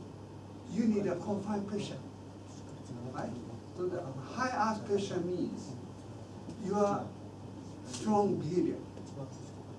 So zero connection force means no confined pressure, no earth pressure. So that means this active zone becomes soft, and such deformation we will have to obtain the such distribution. This becomes larger and more deformation. So the connection strength is one of the key design factors to reduce the deformation of the active zone. So this connection strength is very important. When we have a high connection strength, that means distribution could be like this. This connection strength means the high earth pressure is activated on the active zone. If you are soil here, you need a high confined pressure to be strong and stiff. So conventional explanation of function facing, long time ago already, I would explain the meaning of facing. First is, facing is only to prevent the spilling out of backfill. The earth pressure at facing should be made as possible as low. Low earth pressure better. The facing should be flexible enough to accommodate the deformation supporting ground. But however, my explanation is different. Facing is an important essential structural component confining backfill, developing large tensile force reinforcement. The earth pressure at facing should be high enough. This is the opposite to conventional idea. But I think this is a very important point to provide a sufficient confined pressure to the backfill. The facing should be flexible enough to accommodate the deformation of supporting ground during construction, but should be rigid enough during service. What does it mean? During construction, the structure must be flexible because there are the deformation and the displacement by the weight of the backfill. But during the service, this should be rigid enough. This can be achieved by this stage construction as explained. This procedure. The roles of facing rigidity, that means already a long time ago, we did some model test and so on. How we can make this facing stable? We apply the load here. And if this is not rigid, failure plane can go this way. But this is rigid. Failure plane must go this point. That means the structure becomes more stable. Our target is to construct very stable structure. So I look into the literature. I talked to the researcher in France or Germany. At that time, they were using this double wall at that time. This is rigid facing, and this is a geotextile, but this is just a flexible one. Here is space. They performed the loading test here. Then they are the deformation because of the large deformation of the flexible wall, because this is just space. The external wall is just a decoration. And in France, in Germany, they introduced this one, but eventually they gave up because that you are worried about deformation. Yeah. So I skip this part. So for train, we have the electric force foundation. So now this one is fixed to the facing. This facing is one unit, anchored by the reinforcement. When we have a lateral load, now this all geotextile can resist against lateral load. So railway engineers in Japan are taking advantage of this function by constructing such a foundation connected to facing. So this is a picture showing the construction in the United Kingdom. Engineering in UK, I talked to engineering in UK and US, Canada. The rigid facing is important, they know. But how to construct? Here is the rigid facing already erected, and here is the geotextile. This is only connected to the facing. During construction, this geotextile unload and so placed on this. And still, this technology is used in UK and France, so on. However, I thought, and they say, and I thought, that there are many problems with this technology. First, we need a topic support. We construct. then we cannot compact it here. If you compact too much, here the damage to connection. Thirdly, that the subsoil might settle down, and also this is compressed by the weight of the overlying backfill. Then here it will be relative displacement and damage. And with propping, when this is not moving, we have no tensile strain before. So geotextiles are sleeping. Only after removing propping, this starts moving. Then we cannot control this displacement. So then we introduced working together with the railway engineer, more expensive but more rational, practical way to construct that textile. Here the leveling and part for facing first layer. Here 30 centimeter lift, the compaction like this. So we repeat this way. 30 centimeter for good compaction. Good compaction is very important. If this is a 10 meter, no, 1 meter, you will have a very poor compaction. Then this stage, here the gabion field level. This is now temporary facing like this. And then finally, this facing constructed in this way. Oh, I'll skip this one. Okay. Now here is a concrete form, a concrete form. This is anchored by this steel. Then between this gravel back and facing, here this space is filled with fresh concrete. The fresh concrete can go inside of this opening. Then we have some strong connection. So this is not my idea. The railway engineer proposed this method. We checked whether this worked. Actually, this worked. Then we have a very firm connection between this and this. So this point is firm connection between the facing and the reinforcement is ensured by casting in place fresh concrete directly on the geotextile that is wrapping around the whole face. Does fresh concrete go into the deeper in the gabion or just at the face? At the face. Only at the face. Then the gabion, the problem in gabion can work as a drainage. Yes. This is really delicate part, but the checking, not me, they performed.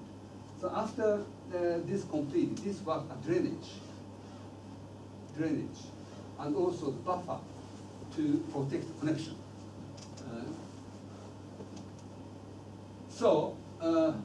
This is showing the construction of conventional type retaining wall. Conventional type retaining wall always with this propping. So in between this, we construct practically, you know about this. But GRS retaining wall is we don't use space in front of the structure. This is a very important point for Japan, very congested area in urban site. Even this space is not available.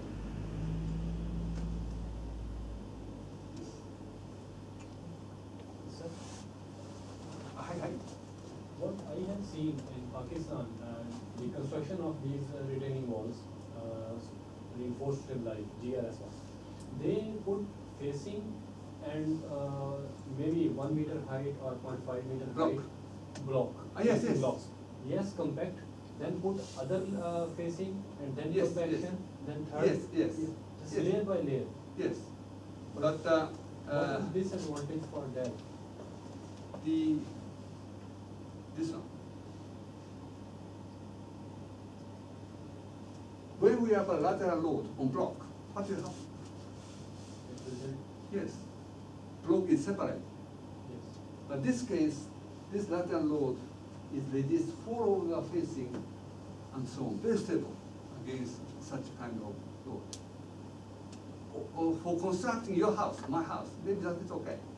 But high-speed train, we allow very small deformation. And also we need this kind of structure. So that is also very popular.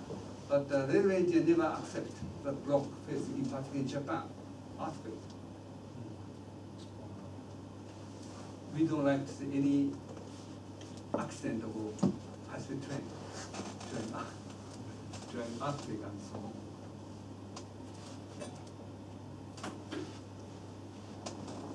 Anyway, this is our current practice. So I'll show you how, the other advantage is that construction on soft ground. For block facing, you have trouble. If we have large settlement after construction, block right and alignment becomes a problem. But by this technology, it's quite possible to construct such a retaining wall on soft ground, 30 meter depth in one case, 30 meter depth of soft clay.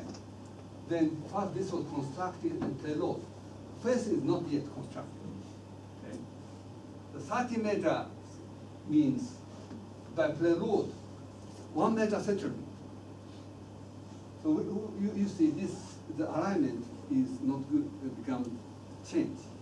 So large wall deformation and distortion, but we don't care.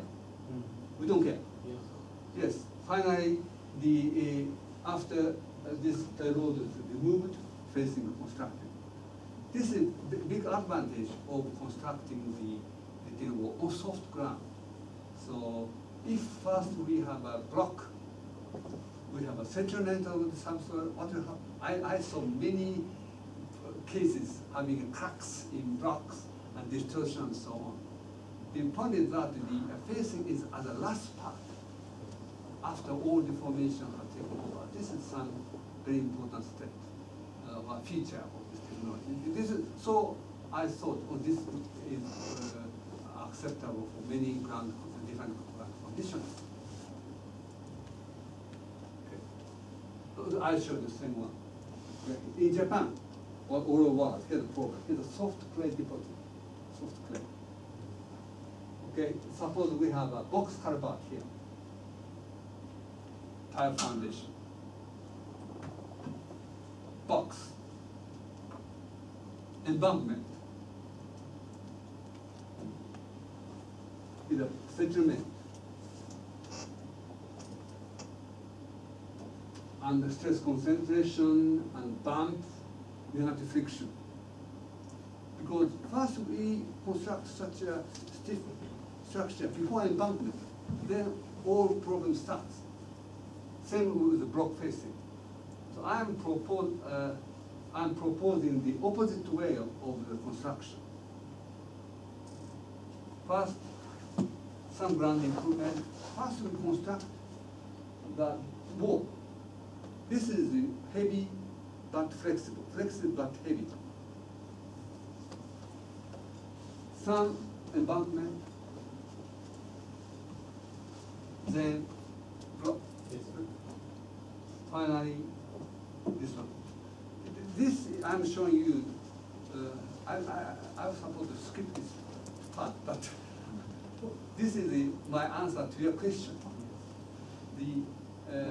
Our idea is that the rigid facing other is constructed after deformation of land has taken over.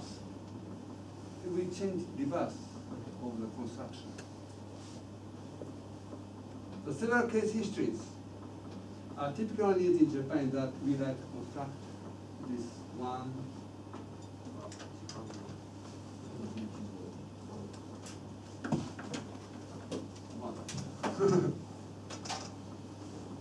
Okay, this is our conventional technology to construct such a embankment on slope.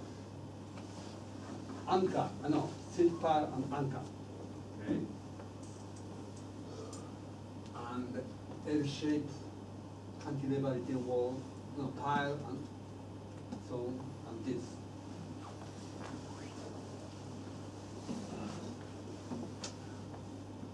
There are several problems with this technology. First is the long construction period, because many steps of construction, seed pile, anchorage, and excavation, and piling, and concrete former and propping, and backfilling. Second, large construction space. And we need a temporary structure, seed pile, anchorage. This is only temporary, but expensive. And cantilever retaining wall with pile. So the new technology, the small excavation, this and this, that's all. Cost saving could be 30% and so on. And this is one of the reasons why this technology was accepted by railway engineers in Japan, because there are many such cases. All the embankment, we need new lines and so on. So much smaller construction steps, much narrower occupied space, no temporary structure. This is important. No temporary structure, and self-supporting wall structure, not cantilever. Usually no pile foundation. So one case in Nagoya, no, Osaka, yeah. So this is during construction, completed wall. So original is this. This is showing history of elevated railway and highway structure in Japan. First, embankment, gentle slope. The problem is the low stability, high deformation, large deformation, and the large space occupied. This gradually moved to cantilever type retaining wall and pile. On higher one, we have a RC framework structure. Still, we need this. However, if possible, this is much more cost effective.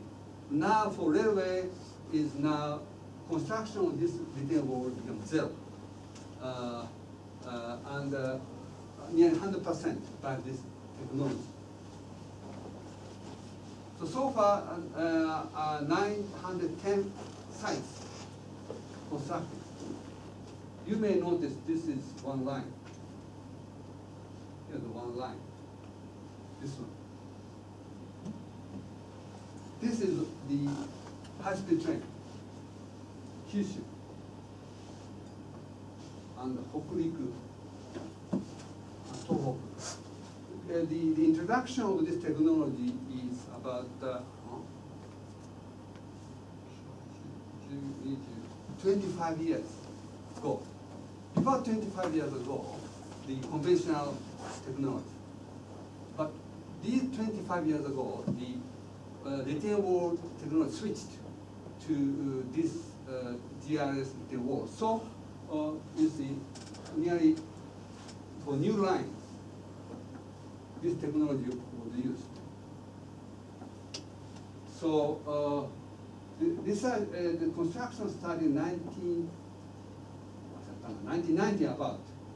So every year this construction. So 2011 Great East Japan earthquake. So total wall length is now over nearly 140.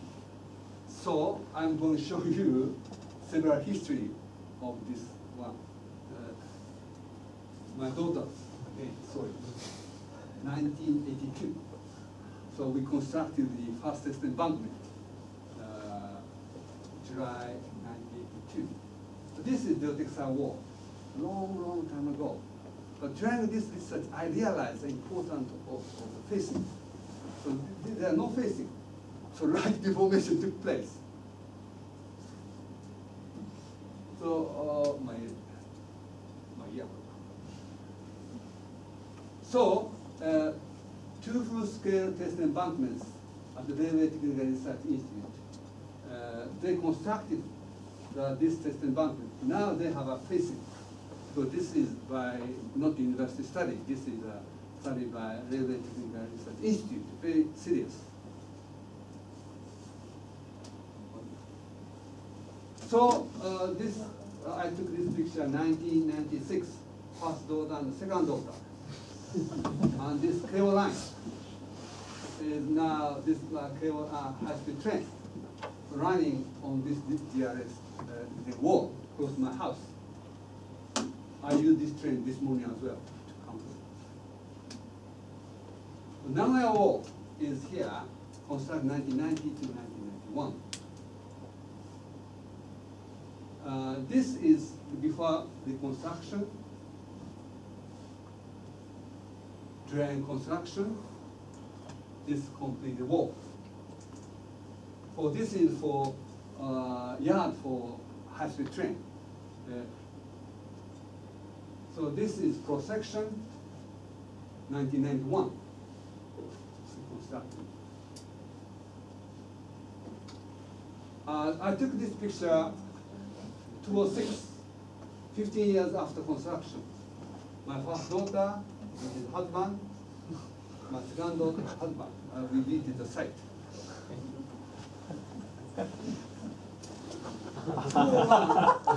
20 November, I took the same another picture again, the same site. My first daughter and his husband, and the first daughter. The second daughter. This is the first daughter of the second daughter. This is the second daughter of my second daughter. Today I will have to kindergarten to pick up her. She asked me to go there.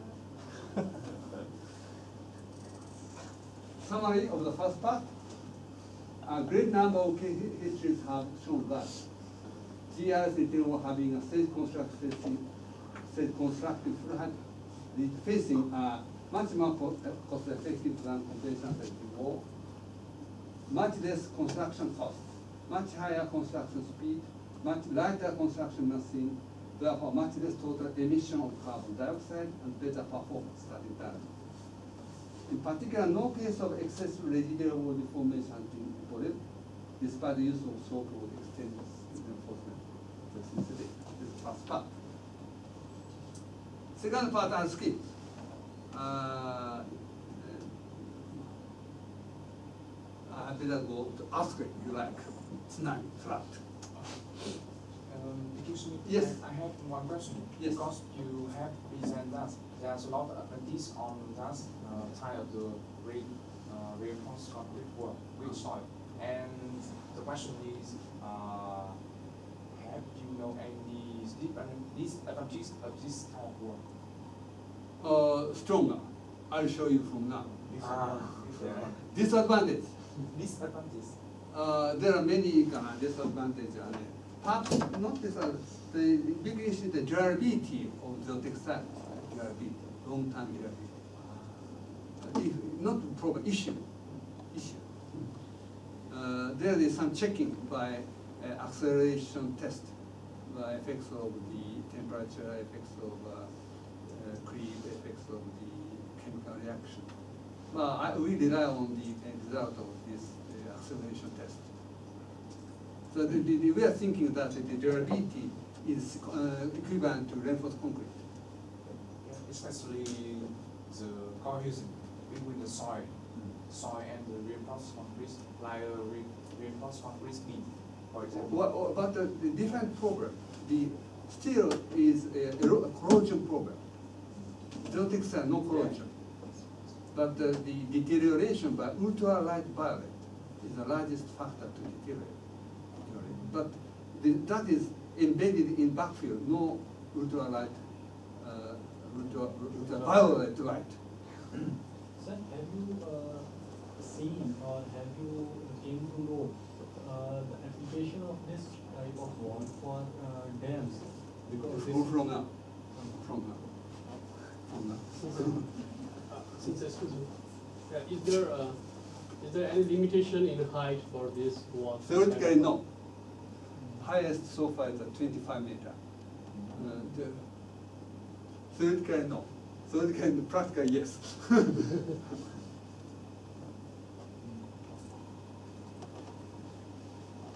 Earthquake. So, 1995 Kobe earthquake. We have Kobe, this area, a lot of damage of houses and also retaining walls. This is a typical failure of conventional type retaining wall over time. This is me at the time, more than 10 years ago already. At that time I was active. Now I'm inactive. Or this type. You like this kind of picture. How about this?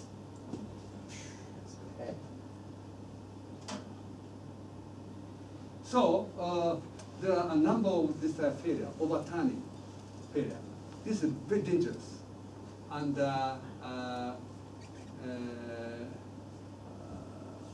in particularly with the railway structure, there are many.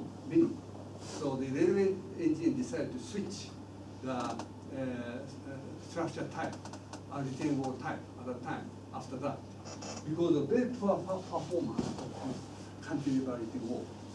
And this place was reconstructed to geotextile wall, wall. But the reason is this. I took this picture immediately after completion 1992 of this place. This is this wall. Okay, remember, 1992. I took this picture 1 week after the earthquake. So the Japanese wooden house are generally strong against shaking. But even so, very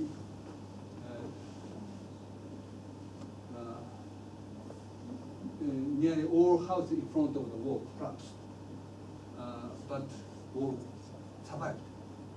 So I survived.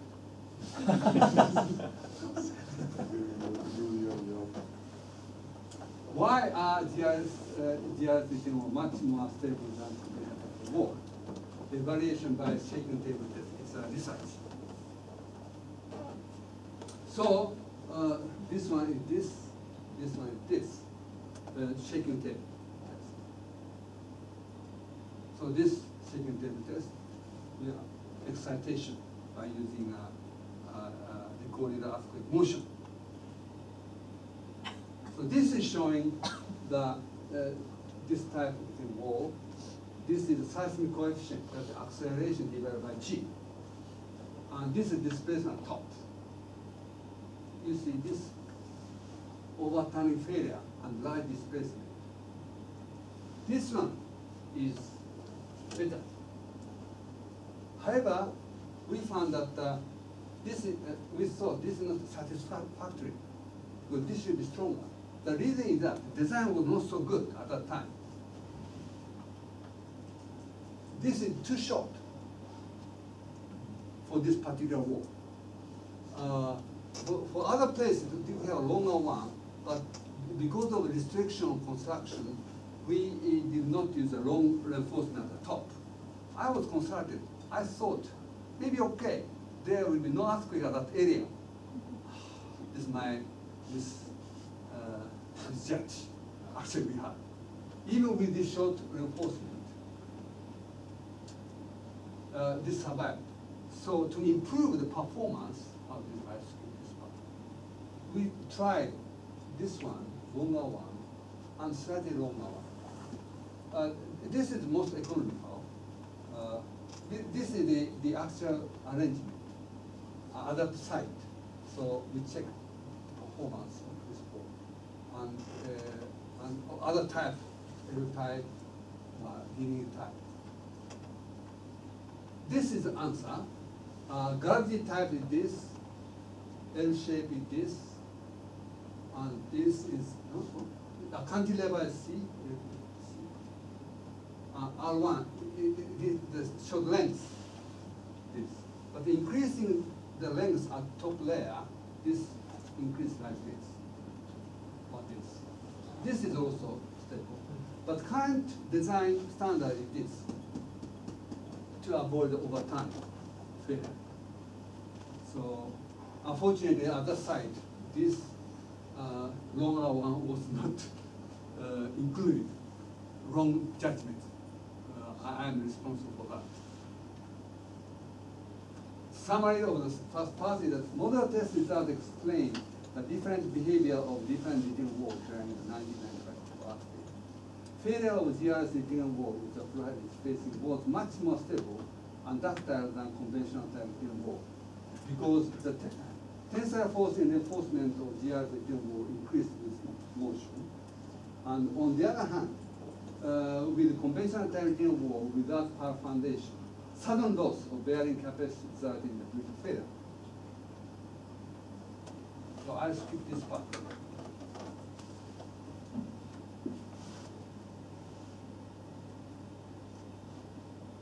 So this technology is used to reconstruct the retaining wall which failed during earthquake.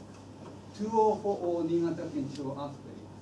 Here is a site of failure of the railway here. Railway. You see here by slow failure. This is the original cross section. And this is after failure. And the red one is after reconstruction.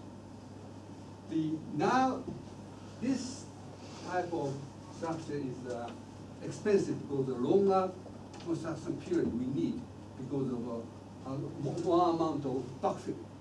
So smaller amount of earthwork is better. And also we know that this structure is more stable than the old type. This is showing the construction. So by this technology. Now facing here, half lower part, half lower part, maybe facing top half part later. What are the duty bars? Duty bar. Duty bar.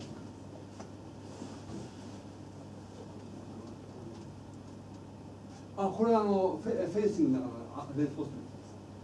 This is the reinforcement of facing. Facing.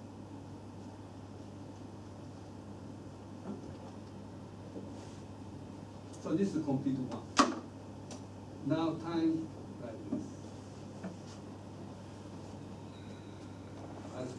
Other side. Failure. Sorry. Failure like this. And the construction. Failure like this, the construction. During this earthquake, 201 Japan earthquake.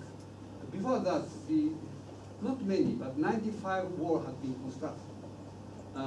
Here is mainly for Shinkansen, and for this is local train. Of course, I scared if there's a failure of any one this problem. But no damage recorded. But structure the place by all design, all structure based on the detail of collapse. And this will be constructed by this technology. And this is now a kind of standard technology for railway engineer to reconstruct damaged retaining wall for earthquake. Or this place, failure like this. And this part is also reconstructed by this technology. This is before failure, collapse, and reconstruction by this way. The first part is about earthquake.